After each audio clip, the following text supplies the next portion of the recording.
Hello and welcome to Accent Excellence. I'm Chuck Lionberger, and coming up on this month's show, we'll explain how Roanoke County students are partnering in a new pilot program here at the Western Virginia Water Authority. Also, we'll introduce you to some new principals. So don't go anywhere. Accent Excellence is next.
If you would like to adopt a pet, did you know that you can also go to the RCACP website and their Facebook page to look at pets for adoption? It's easy to do. Simply go to their website at rcacp.org or visit their Facebook page. Both sites include information and pictures of animals waiting to be adopted. Help make a difference in the life of a pet today. Adopt from the Regional Center for Animal Care and Protection.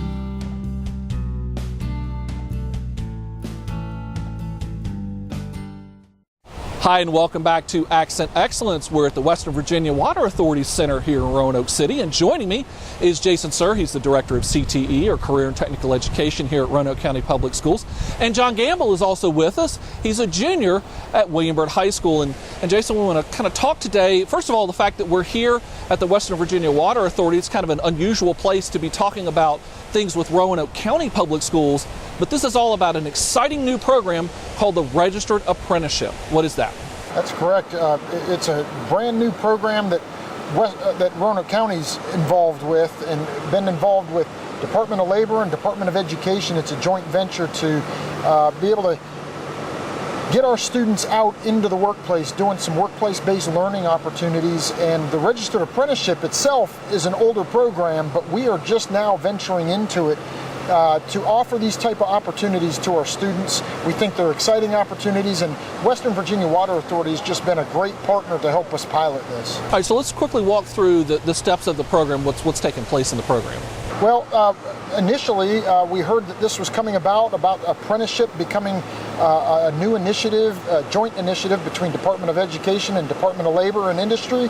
And when we heard about that, we thought, wow, this is a perfect opportunity for us to be able to jump in and offer this to our students. So in conjunction with Western Virginia Water Authority, who's been an excellent advocate and participant in this, we were able to feel out all the nuances of how to get this started, and with the help of Mike Altizer through Western Virginia Water Authority and those in the Department of Labor, we were able to put together a really good program, and John's one of the first students to be able to take advantage of this. Right, so John, frankly, tell us what's going on and your involvement in this program.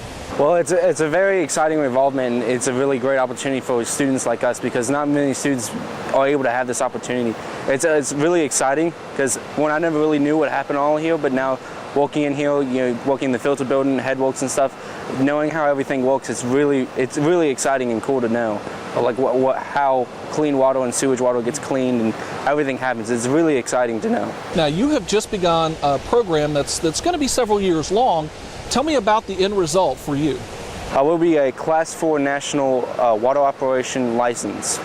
And so that means we'll be like the top dog anyways. So a lot of them are retiring and they need new young workers. So that's why they are getting us to the young workers to come in and fill in those spots. So that's what we're trying to go for, and that's what I'm going to be going for. So tell me, what are you doing right now, day in and day out here at the Water Authority? Well, I'm either working on filter building or headworks, and I just I do my rounds, write down the numbers, take just note and see how everything's going, make sure everything is working smoothly and how it should be. Tell me about the opportunity that this provides you, because this is, as you said, leading towards a good paying job. It's an extremely amazing opportunity, and I'm so grateful that I'm able to have this opportunity, because not many students are able to have this opportunity. And as soon as I heard about it, I really didn't know what it was, but then told my family, and then they told me I needed to take it, so I jumped on the horse and rode it. And I'm really proud I did, because this is such an amazing opportunity, because you know, this is a good career, and not many students are able to be in high school and have a career. And exactly, and Jason, as John was just saying, he is still a student. John's still a student in high school. So while he is here at the Water Authority, he's also earning high school credits at the same time. That's correct. He's earning high school credits. Like he said, he's going to come out with his wastewater and clean water certifications. He's also getting paid along the way. And so he's an employee of Western Virginia Water Authority. He made it through a pretty rigorous application process and was selected as one of the 5 to begin this process with Western Virginia Water Authority. And we're just real pleased for him. What's next in the future for this apprenticeship program? Well, we see expanding this to other businesses. Right now, Roanoke County Public Schools is partnered with Western Virginia Water Authority, but we're looking to branch out and get involved with some other businesses who have distinct need in the industries that they're involved with, and we can start working with those folks in the near future to get other registered apprenticeship opportunities available. All right, so John, for you, of course, you're one of the pilots in this pilot program. What would you say to other students, other parents who are watching right now, to encourage them to consider this particular type of program?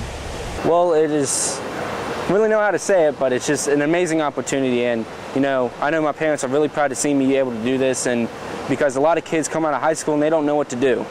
And I'm really glad that I'm able to, you know, I'm figure out my career, my future. And, you know, that mean they pay for college and everything. It's amazing. And it just helps out a lot too. It's a fantastic opportunity and a great partnership of how Roanoke County Public Schools is partnering with our entire community to provide opportunities for students like John here. So Jason, John, thank you so much for being with us, and we look forward to many more partnerships to come, but we also look forward to much more accent excellence coming up next. This is who I am. I can't do it alone. I'm a good person, and the truth is, I break the law. I ignore what my parents taught me, and I thought everything they said was a joke. No longer can it be said that I am my own person. I'll tell you one thing for sure. I've become a slave to the drinking crowd. I refuse to accept that I can be confident in myself and be popular without beer or drugs. A person like me can easily be forgotten. But wait, what if that's all wrong? What if I don't have to be forgotten? A person like me can easily be popular without beer or drugs. I can be confident in myself, and I refuse to accept that I've become a slave to the drinking crowd. I'll tell you one thing for sure. I am my own person. No longer can it be said that I thought everything they said was a joke. I ignore what my parents taught me, and I break the law. The truth is, I'm a good person. I can't do it alone. This is who I am.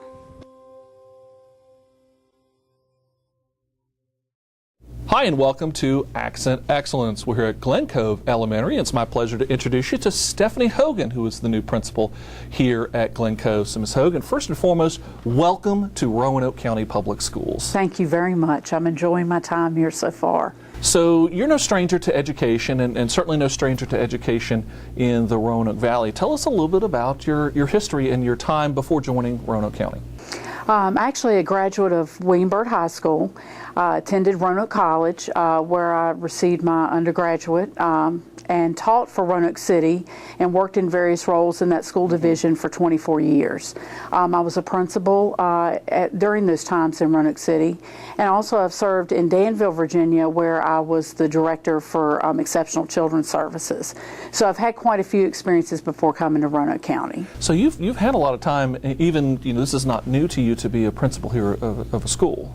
No, this is not a new experience for me, and I'm actually just excited to be back here with boots on the ground, ready to work with the students and the staff here at Glen Cove.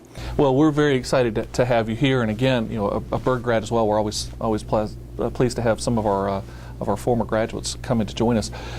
What would you say, you know, now that you're starting your year here at Glen Cove? What are some of your goals? What are some of your thoughts for this coming school year? One of the most important goals is just to continue with the excellence that has already taken place here in the school. I've been reviewing and looking at different assessment information as well as projects and activities that have taken place here, and Glen Cove has done an exceptional job of educating the students here, so I just plan on continuing with that.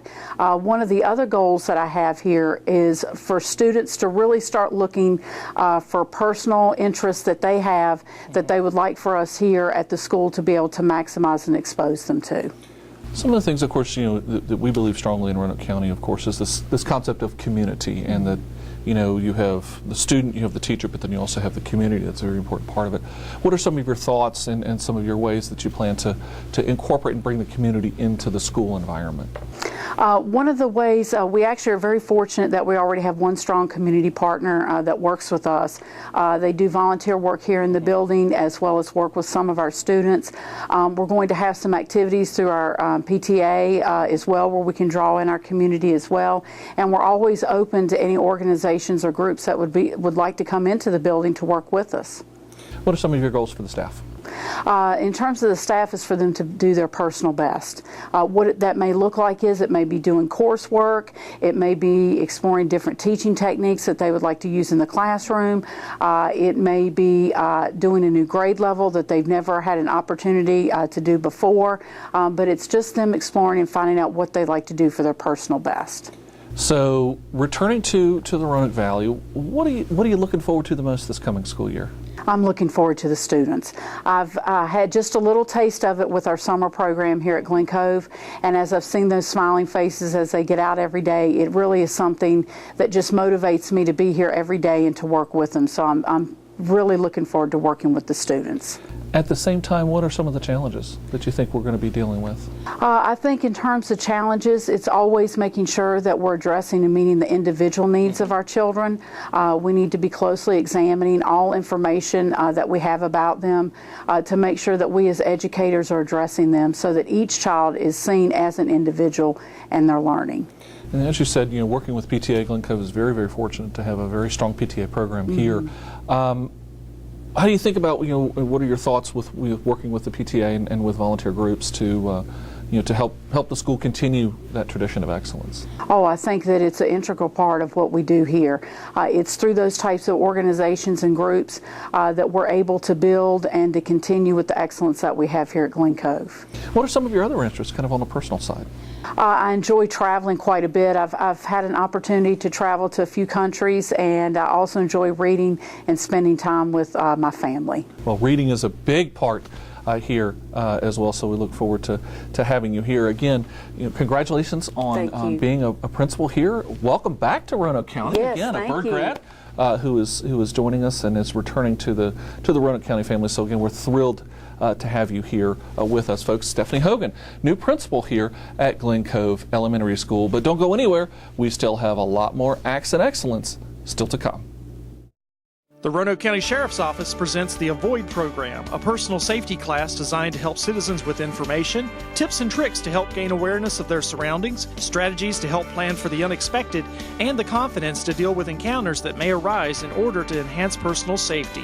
The cost of the class is 10 canned goods or non-perishable items, which will be collected at the beginning of the class. Registration is on a first-come, first-served basis. For more info, call 540-283-3107.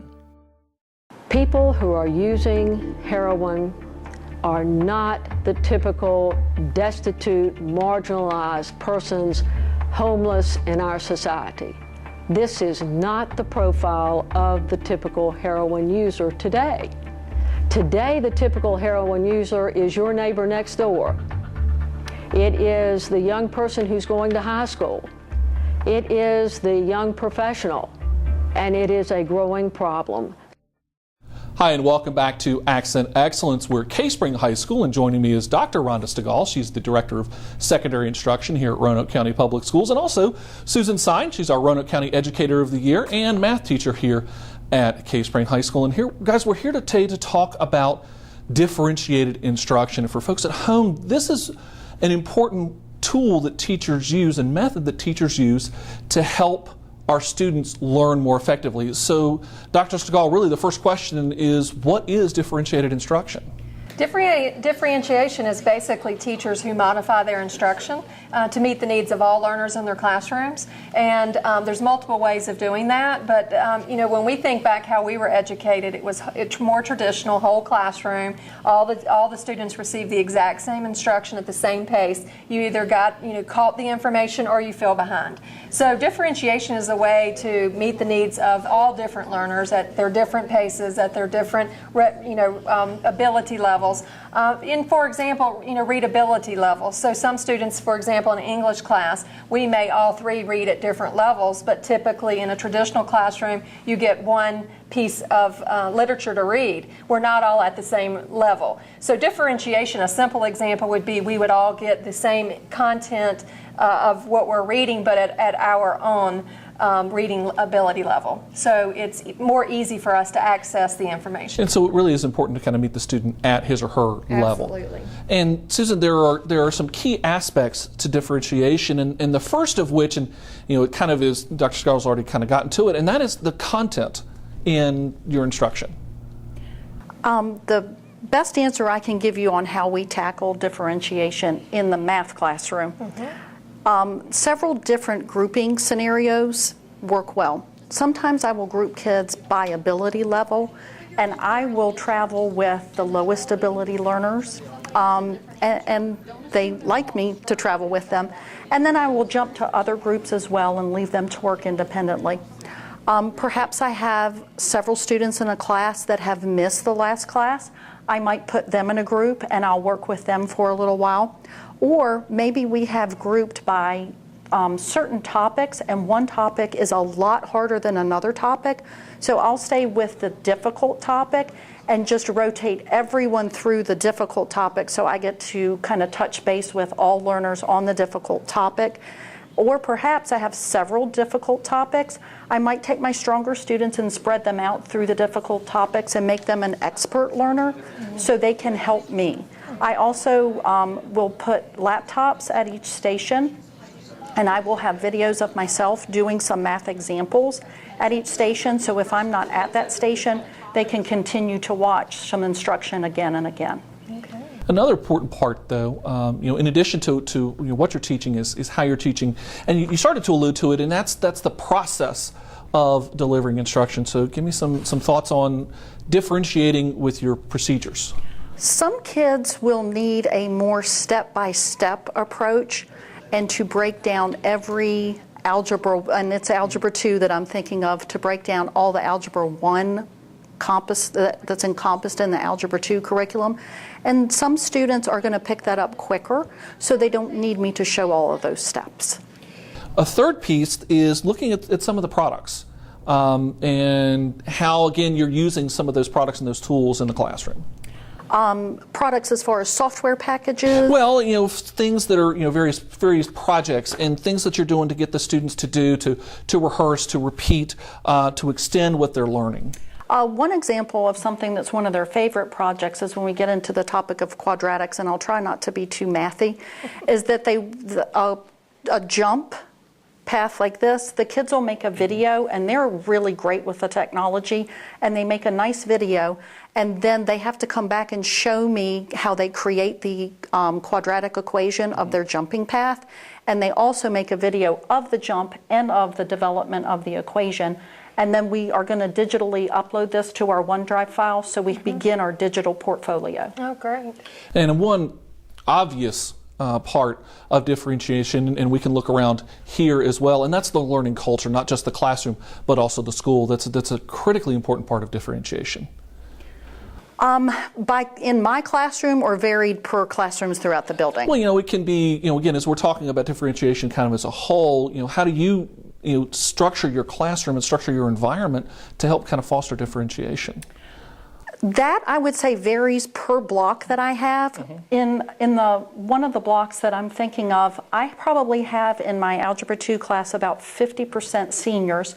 So they're super hard workers. They just take a little longer to catch on to things. And I'll have those in the same class with some 10th graders that are headed to pre-calculus. So we will go over the difficult material. It will often be asked in a bonus type situation. So if you can get it, that's awesome. So everybody can strive for it, but we're not penalized. And Dr. Skull, as parents and teachers are watching this, getting to that point of differentiating your instruction, at first it can sound kind of challenging, but when you really start to dig deep into it, almost like cooking and getting your hands dirty, it's not that bad, is it? No, it's not that bad, and plus when you see the results of the kids when they're getting it and learning and growing in your classroom, I think it motivates you as a teacher to do it more and more because you see the outcomes and the positive responses from the students. And as a teacher, it takes a lot of planning time. I think that's probably the most difficult time when you sit down and do a lesson plan. You're planning for 2 or 3 or 4 groups in your classroom. So that's the drawback of you've got to prepare more, and it's a mindset. You have to have the mindset that all students need to learn differently, and that you can't take the whole group approach. And that's been more like traditional education. So I encourage teachers, one, to change their mindset that all kids learn different pace, and it's our job as instructors to reach all kids, and that means breaking that down into different groupings or different processes and different products and different learning environments to meet the needs of all kids. It's a kind of not necessarily a new way, but it's certainly a newer way to think about instruction, especially in the last couple of decades, but something that is definitely doable and pays off when it's done right. So Dr. Segal and Susan, thank you guys for being with us. Folks, stay right there. We have a lot more Accent Excellence still to come. It is important for both restaurants and homeowners to help keep our waterways clean and safe.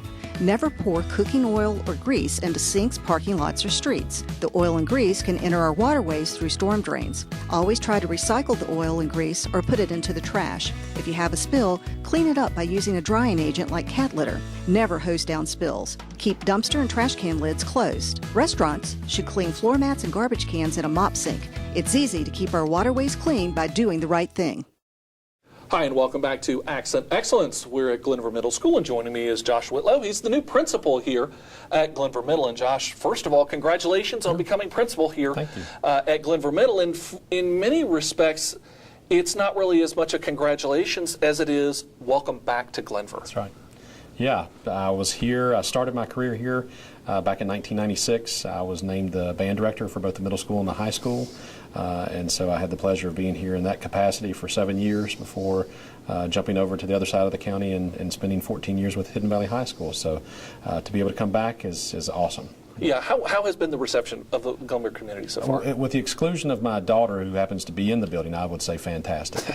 I'm just kidding. She's been good too. Yeah. No, it's been wonderful. Yeah, I live over here, and so I know a number of the families, and it's been a pretty seamless transition into that role, and I'm very excited about it and really enjoying it. Must have felt good to come back home. It did, absolutely. When I, particularly, going up that first football game, the varsity game where we had our kids hanging out with the pregame party, and then going up and seeing the mountains and whatnot, it's been awesome, beautiful. The transition from band director to administrator when you became assistant principal over at Hidden Valley, there had to be a big transition. It was. I learned pretty quickly that my desire to complete my things to do list each and every day, that was kind of out the window. I could still have a things to do list and use that pretty regularly, but you're depending on so many other people to help you complete different tasks and work through different projects, and then you move right into the next project, that you can kind of forget about that hope to walk home with a clean slate and be able to plan or what have you and come back the next day. And it keeps rolling. It keeps rolling.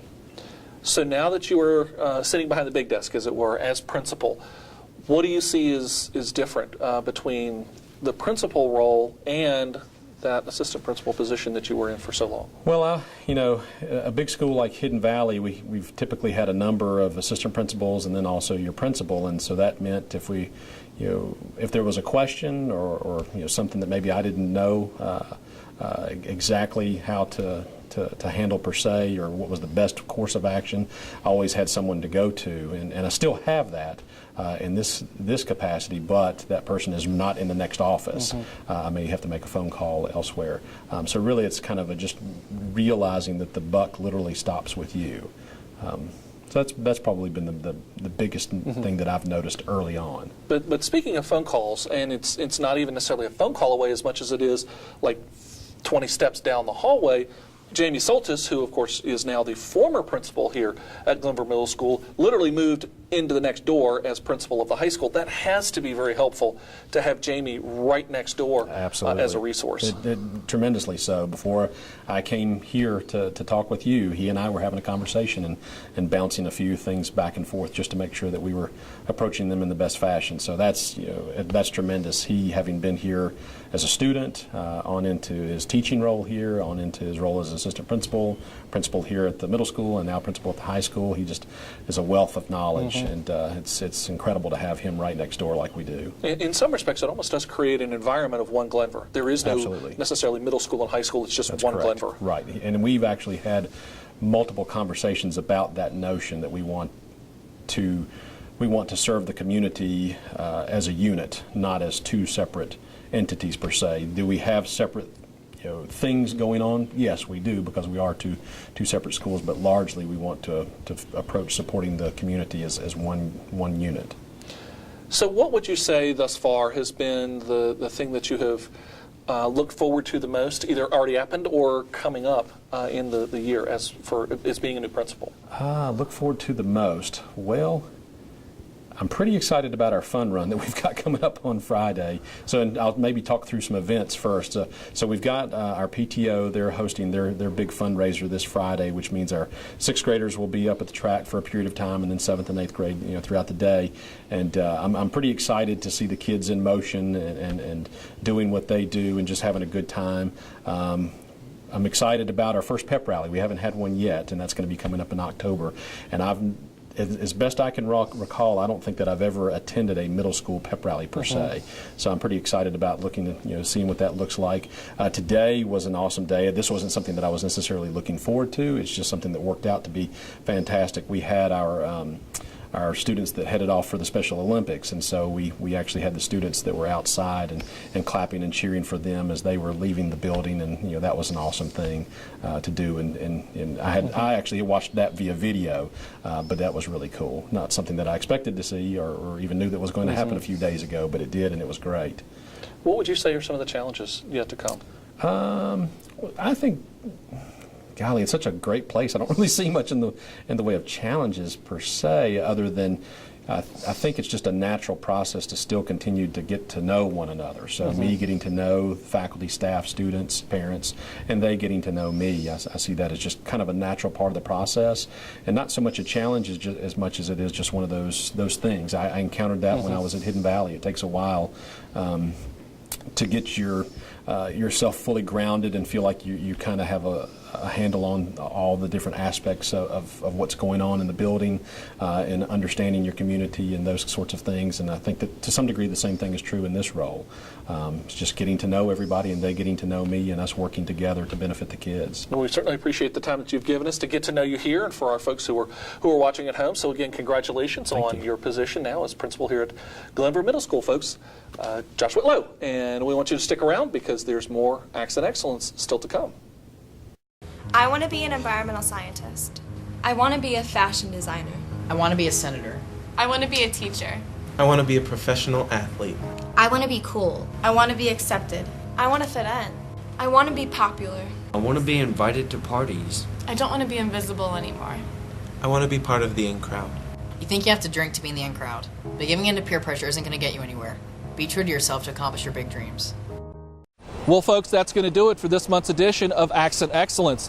If you would like to learn more about Roanoke County Public Schools, be sure to check us out online and remember to like us on Facebook and Twitter. I'm Chuck Lionberger. Thanks for watching, and we'll see you next time.